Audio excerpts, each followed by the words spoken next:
আমাৰ ৰাজ্যত যোৱা কেইবাটামান বছৰত বহুকেইখন বিশ্ববিদ্যালয় হৈছে, কিন্তু মুখ্যতঃ মহাবিদ্যালয়সমূহক আমি বিশ্ববিদ্যালয়লৈকে আপগ্ৰেড কৰিছিলোঁ বা মহাবিদ্যালয়সমূহক আমি বিশ্ববিদ্যালয়ৰ মৰ্যাদা দিছিলোঁ।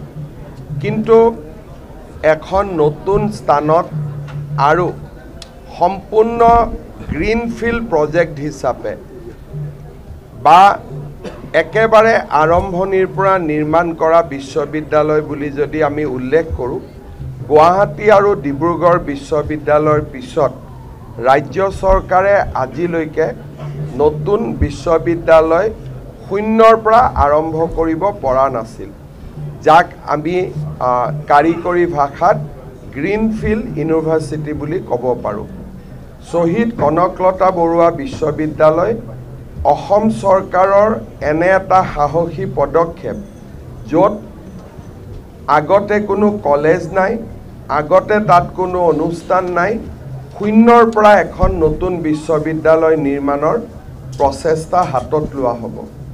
ৰাজ্য চৰকাৰে প্ৰায় 750 বিঘা মাটি ইতিমধ্যে এই প্ৰকল্পৰ বাবে এলোকেশ্যন কৰিছে।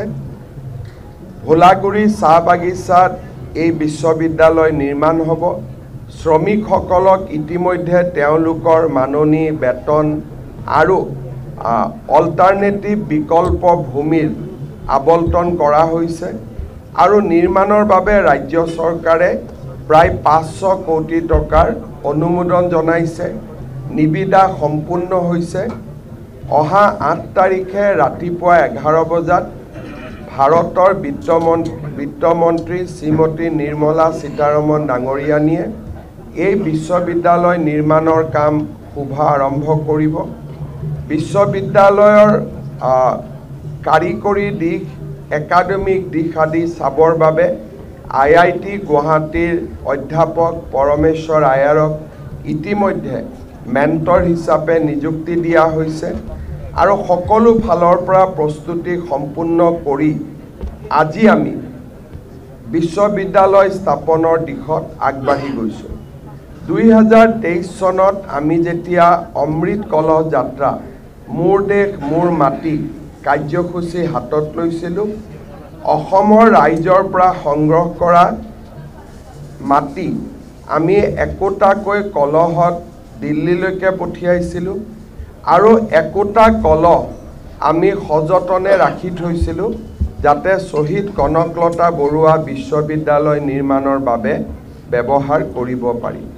আজি সেই অমৃতখন আহি পাইছে, সোণালীখন আহি পাইছে।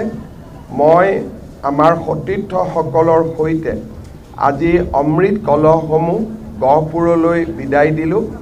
অহা 8 তাৰিখে আমি গহপুৰত হ'বলগীয়া বিশ্ববিদ্যালয়ৰ ভূমি পূজন অনুষ্ঠানত এই মাটিসমূহ ব্যৱহাৰ কৰিম, যাতে গহপুৰৰ কনকলতা বিশ্ববিদ্যালয় অসমৰ প্ৰতিগৰাকী জনসাধাৰণৰ আশা আৰু আকাংক্ষাৰ এক প্ৰতীক ৰূপে বিবেচিত হ'ব পাৰে।